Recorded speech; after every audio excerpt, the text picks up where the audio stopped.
Bernie, AOC, Mandani are not Democrats. They'll be the first to tell you that. They're democratic socialists, and that's a very different thing, and I don't think people know that yet. The DSA are radicals about this concept, and radical economic policy is always ineluctably married to radical social policy.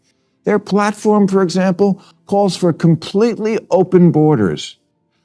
They're for what Biden was doing, but more. You think you're going to win an election on that? James Carville knew how to win, and he blamed the Democratic losses this November 2nd on stupid wokeness, to which AOC fired back that wokeness is a term almost exclusively used by older people these days. So that should tell you all you need to know. What?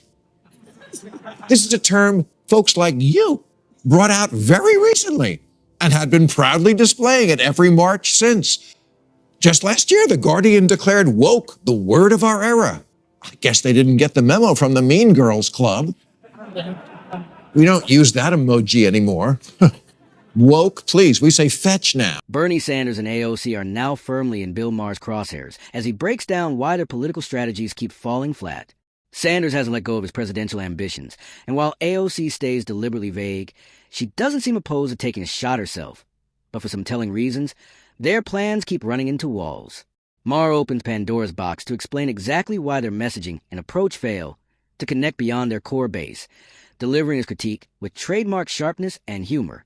So hit that subscribe button, and let's get into it. Democratic socialism is like a dating profile. Things look great until you meet up in the real world. For example, Bernie Sanders, his big thing was always bringing single-payer health care to our country of 340 million. But when liberal, tie-dyed Vermont tried to do it for a population of 626,000, it collapsed like that poor in the Oval Office last week. According to Bill Maher, Bernie Sanders' strategy falters because his policies don't translate into broad electoral support. Even if Sanders avoids a label, Maher argues that his positions are widely perceived as socialist, especially his calls for steep taxes on the wealthy and a single-payer healthcare system. While these ideas resonate within progressive circles, Maher says they often collide with broader public sentiment, limiting their political reach. He points to real-world examples from Sanders' home state of Vermont, where attempts to implement single-payer healthcare ran into major obstacles and ultimately fell short of the sweeping results promised. Maher frames this as a cautionary tale.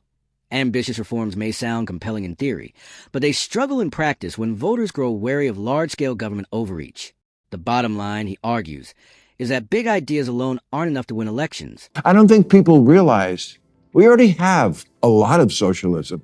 Social Security, Medicare, Medicaid, unemployment insurance, food stamps, veterans benefits, Pell Grants, COVID-era payments, farm subsidies, disability payments, Fannie Mae, Freddie Mac, corporate bailouts, and the jobs program that is building weapons the Pentagon doesn't even want.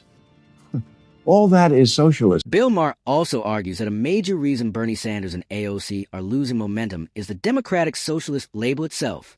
In his view, that label separates them from traditional Democrats in the minds of many voters. While Democrats are usually seen as pushing progressive reforms within a capitalist system, Maher says Democratic Socialists are associated with far greater government control of the economy, and that distinction matters. For a large portion of Americans, the word socialist still carries negative baggage, triggering fears of government overreach and economic instability. Even when Sanders and AOC soften their proposals, Maher believes the label alone creates resistance among moderates and swing voters. To him, the Democratic Socialist identity may energize a passionate progressive base, but it ultimately limits their ability to build the broad coalition needed to win national elections. DSA are radicals about this concept, and radical economic policy is always ineluctably married to radical social policy. Their platform, for example, calls for completely open borders. They're for what Biden was doing, but more.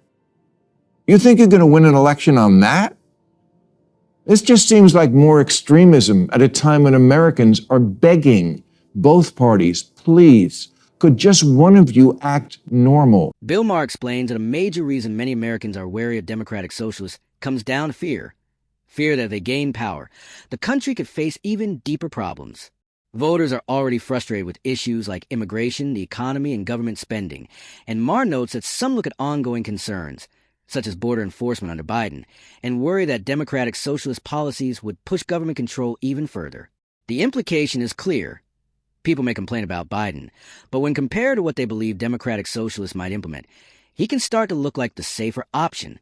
Maher uses this contrast to explain why figures like Bernie Sanders and AOC struggle to grow beyond their progressive base. It's not necessarily a rejection of their ideas, he argues, but a deeply rooted concern that sweeping reforms could bring unintended consequences for the broader population.